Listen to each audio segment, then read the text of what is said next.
seperti kemarin. Jika terjadi tergelincir sedikit saja, terpleset sedikit saja, salah langkah sedikit saja, Indonesia ini akan menjadi bemper, akan menjadi santapan. Kita lihat di sini memang Presiden Republik Indonesia khususnya sudah melakukan banyak sekali manuver. Ini ada orang-orang yang menjadi korban PHK, ribuan orang di PHK, dirumahkan. Dampak dari tutupnya pabrik tersebut. Hari ini hot newsnya ada beberapa kelompok, ada beberapa orang yang mulai menyuarakan makar. Saya Yesi Dayak, setelah lebih dari 4 purnama sepertinya dari Desember tahun lalu akhirnya kembali lagi. Mohon maaf kepada warga Papat mungkin yang menunggu-nunggu prediksi saya di tahun ini kenapa banyak absen sekali dari Januari dan ini April saya baru akan memprediksi kembali. Namun jika warga Papat mengikuti atau menonton di prediksi saya di akhir tahun kemarin, di Desember kemarin, ini sudah cukup jelas sebenarnya apa yang akan terjadi di 2026. Saya mengulas ke belakang sebelum saya memulai prediksi untuk dari April hingga Desember. Saya sudah memprediksi tentang ekonomi, kemudian politik di Indonesia, kemudian alam, kemudian juga keadaan global yang hari ini masih terjadi perang antara Amerika dan Iran, yang saya sudah prediksi ini tidak akan selesai di akhir tahun kemarin dan justru akan semakin meluas, terjadi ekspansi, terjadi juga blokade, terjadi juga support dari kedua belah pihak ini dari negara-negara besar. Nah, dari ekonomi Indonesia sendiri saya sudah memprediksi di tahun kemarin, di Desember kemarin, bahwa keadaan ekonomi Indonesia tidak akan lebih baik, justru akan semakin lebih buruk. Kita lihat hari ini kondisi harga pasar semakin meningkat, harga-harga sembako semakin naik, apalagi hari ini beberapa hari ini sudah naik lagi harga BBM. Ini kan akan berdampak kepada harga-harga pasar tentunya. Ketika BBM naik, otomatis harga lain juga naik karena BBM ini adalah sumber dari angkutan Ketika angkutan naik, pasti harga barang juga ikut naik. Kemudian kita lihat harga tukar mata uang rupiah ke dolar, rupiah ke Singapura, dolar Singapura ini juga tidak ada stabil, bahkan semakin buruk begitu semakin melemah nilai tukar rupiah. Kemudian juga kita lihat di sini harga emas juga tidak pernah stabil, bahkan semakin naik. Ini menunjukkan situasi ekonomi yang tidak baik-baik saja per April 2026. Kemudian politik, saya sudah memprediksi kondisi politik Indonesia akan memanas dan ini terkait kuda api. Ada banyak sekali percikan-percikan api di mana-mana. Kemudian bahkan sebelum Desember pun saya sudah memprediksi di podcast di Kiblat Papat ini, saya katakan di tahun kedua kepemimpinan Bapak Prabowo Subianto sebagai Presiden Republik Indonesia akan digoncang, akan ada upaya untuk menurunkan beliau. Nah, kita ketahui hari ini hot newsnya ada beberapa kelompok, ada beberapa orang yang mulai menyuarakan makar. Ini yang menjadi hot news hari ini dan ini sudah saya prediksi di tahun 2025 untuk menjadi kewaspadaan terhadap pemimpin tertinggi Republik Indonesia ini. Bahkan saya sudah mengatakan akan terjadi pergerakan seperti Agustus tahun lalu, bahkan lebih besar. Itu sudah saya prediksi. Kemudian saya juga seperti tadi untuk kondisi perang di Timur Tengah itu memang tidak berakhir.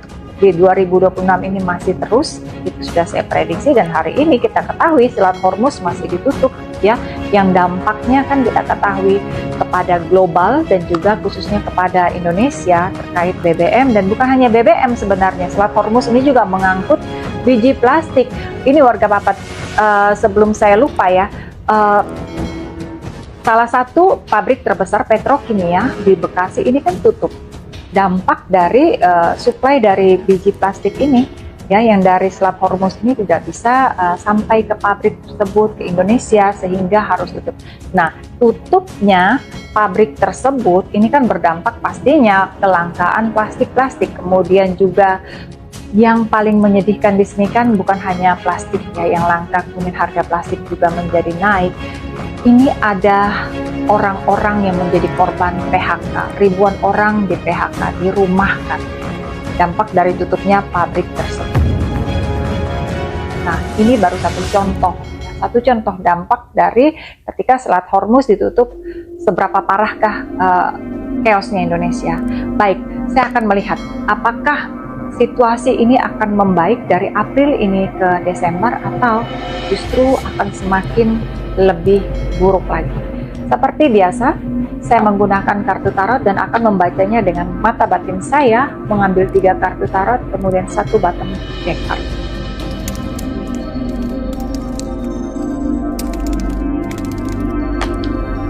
Baik, kartu yang pertama adalah Queen of Swords. Kartu yang kedua adalah Three of Swords. Kartu yang ketiga adalah Queen of Wands. Dan bottom deck-nya adalah Nine of Pentacles. Baik, Queen of Swords ini menyimbolkan ya, ratu dari pedang. Ya, ratu dari pedang ini adalah pemimpin yang memegang tanggung jawab, ya, yang memiliki tugas, yang memiliki kebijakan, yang mampu mengambil, seharusnya mampu mengambil suatu sikap keputusan yang berpihak pada rakyat. Jika kita lihat di sini, apa yang dilakukan oleh pemimpin negara ini terhadap rakyat Indonesia hari ini terkait ekonomi. Seperti yang tadi sudah saya ulas di depan, bahwa kondisi ekonomi Indonesia tidak baik-baik saja. Kita lihat di sini memang Presiden Republik Indonesia khususnya sudah melakukan banyak sekali manuver ya. Luar negeri sangat intens sekali, negosiasi dengan negara-negara luar cukup intens, berkunjung, bahkan hari ini mungkin beliaunya masih di luar negeri juga untuk melakukan negosiasi. Nah, di sini yang perlu saya melihat di sini kan peringatan ya, Queen of Swords ini yang memegang pedang, yang memegang keputusan, karena di sini ada simbol ungu. Ungu ini simbol dari spiritual, kebijaksanaan. Lakukanlah ya tindakan yang berpihak kepada rakyat. Ini berkaitan dengan situasi ekonomi. Apapun yang dilakukan oleh pemimpin ini adalah untuk rakyat, bukan untuk segelintir orang. Ini yang harus menjadi kewaspadaan, karena situasi hari ini sedang dalam keadaan sangat saya melihat di ujung tanduk. Jika terjadi tergelincir sedikit saja, terpleset sedikit saja, salah langkah sedikit saja, Indonesia ini akan menjadi bemper, akan menjadi santapan, begitu ya, dampak dari perang yang terjadi antara Amerika dan Iran. Mengapa seperti ini? Karena begini, mohon maaf, mungkin warga Papat mengetahui bagaimana hari ini Presiden dan Menhan memberikan izin kepada Amerika untuk pesawat tempurnya melintas udara Indonesia. Untuk apa ini pesawat tempur Amerika kok boleh bebas lewat di atas ya, di atas negara Indonesia? Sebelumnya tidak pernah. Tujuannya untuk spy kepada Cina sebagai lawannya. Ini kan berbahaya. Kenapa kita memberi akses kepada satu negara yang tujuannya ini adalah untuk menghantam lawannya, dan ini masih di Asia sendiri ya, Cina ini. Kemudian mungkin di sini adalah upaya ya dari Indonesia untuk negosiasi, karena kita ketahui Indonesia bagian dari BOP sendiri. Nah, ini yang saya bilang di awal tadi, Queen of Swords ini harus benar-benar mengambil satu langkah, satu sikap, jangan sampai salah. Jangan sampai rakyat dan negara ini menjadi tumbal. Kemudian, tindakan yang diambil dari pemimpin dan Menhan ini kan dapat respon. Kalau warga Papat melihat atau menyaksikan atau Google ya, dari pemerintah Cina kan memberi respon bahwa apa yang diizinkan oleh Indonesia ini sudah melanggar dari kesepakatan ASEAN. Ya, bahwa Indonesia ini kan tergabung dalam ASEAN. Ya, ketika kita memberi akses kepada yang kepada lawan ya di ASEAN ini, memang saya bilang Cina ini kan ASEAN, ini akan berdampak kepada mana? nanti kita dimusuhi oleh Cina ini yang berbahaya. Cina sendiri sudah memberi reaksi loh, sudah memberi respon loh hari ini, mau warning Indonesia, Indonesia, kamu sudah melanggar loh dari kesepakatan ASEAN, karena kamu memberi akses kepada Amerika pesawat tempur loh gitu, untuk melintas dan tujuannya untuk spy kami. Ini hati-hati, hati-hati. Kemudian kenapa? Ya mohon maaf di sini. Kenapa di sini Indonesia memberi akses kepada Amerika? Karena di sini kita ketahui, mungkin warga Papat mengikuti berita terjadi dealing antara Rusia dan Indonesia untuk mendirikan pabrik nuklir di Kalimantan Barat. Inilah yang saya melihat dengan mata batin saya seperti buah simalakama, karena Amerika dan Rusia di sini adalah dua blok yang berbeda dalam perang yang terjadi di Timur Tengah. Indonesia ingin berusaha menjadi netral, namun di sini saya melihat kanan kiri berusaha bermain, tapi nanti dampaknya di sini ada Cina yang merasa dirugikan, dan Cina ini negara besar, ya. Mereka juga superpower. Hati-hati, jangan sampai kita berusaha untuk netral, memberi akses kepada Rusia, untuk membujuk Amerika, kemudian kita di sini rakyat Indonesia yang menjadi sasaran. Ini menjadi buah simalakama. Hati-hati ya. Saya percaya sebenarnya di sini pemimpin kita, ya, Bapak Presiden Prabowo, tidak meniatkan itu, namun manusia ini kan memiliki keterbatasan, memiliki juga kelalaian. Nah, ini yang seharusnya orang-orang di sekelilingnya beliau benar-benar mengingatkan bahwa jangan sampai langkah yang diambil ini justru mencelakakan rakyat Indonesia dan negara ini. Jangan sampai, karena kita lihat ekonomi hari ini sudah carut marut. Ya, ketika mohon maaf, pemerintah sibuk, memang boleh gitu ya melakukan upaya negosiasi, cuma ketika terlalu berlebihan, berusaha ke kanan ke kiri, ujung-ujung bukan menjadi solusi begitu yang saya lihat, karena di kartu kedua ini ada Three of Swords, ya, terjadi sakit hati, terjadi mungkin di sini dibohongi, terjadi juga di sini dampaknya kepada rakyat yang menjadi sakit hati, marah, kecewa terhadap apa yang dilakukan, yang seharusnya mengambil kebijakan langkah ini berpihak pro kepada rakyat. Tapi saya melihat dengan kartu kedua ini ada kartu yang ini, ya, Three of Swords.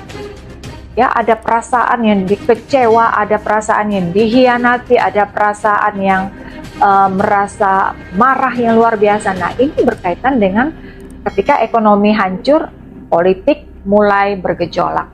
Akan terjadi pergerakan-pergerakan, hati-hati ditunggangi oleh orang-orang yang sudah muncul hot news-nya hari ini untuk melakukan tindakan-tindakan makar.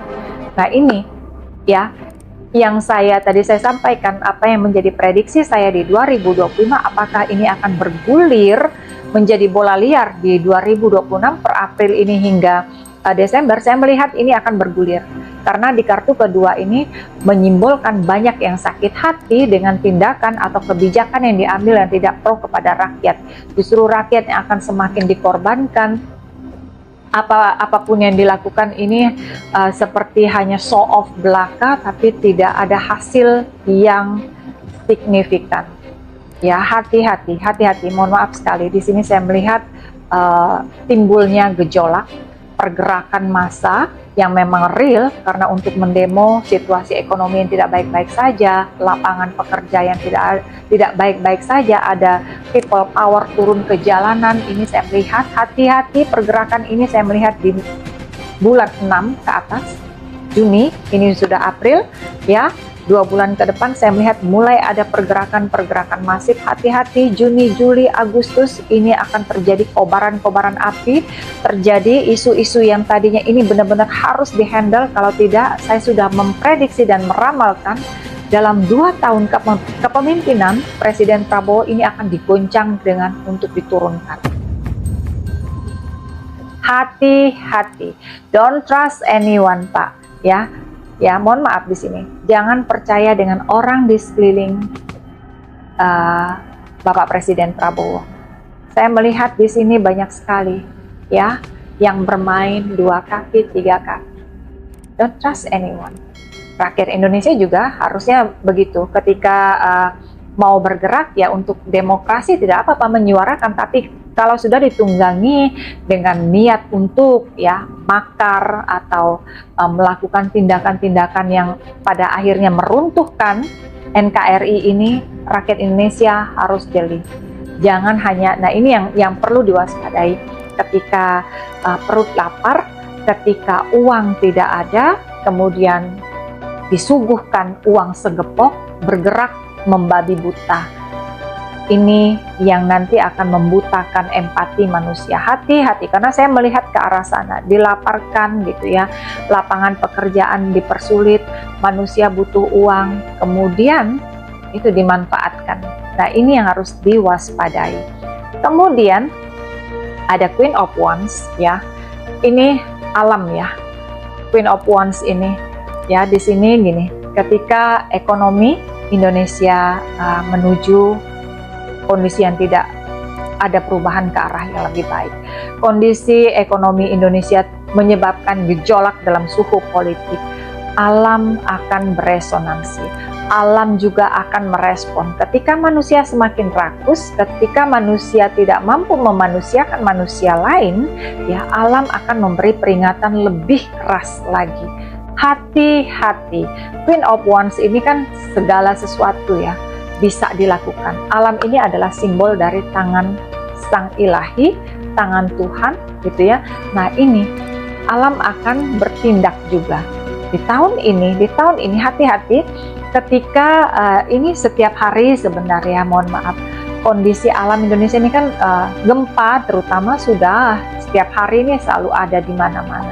Nah ini yang saya melihat ya, mohon maaf semoga ini salah, di ujung Pulau Jawa, Jogja, ini saya melihat yang harus waspada terhadap gempa besar ya.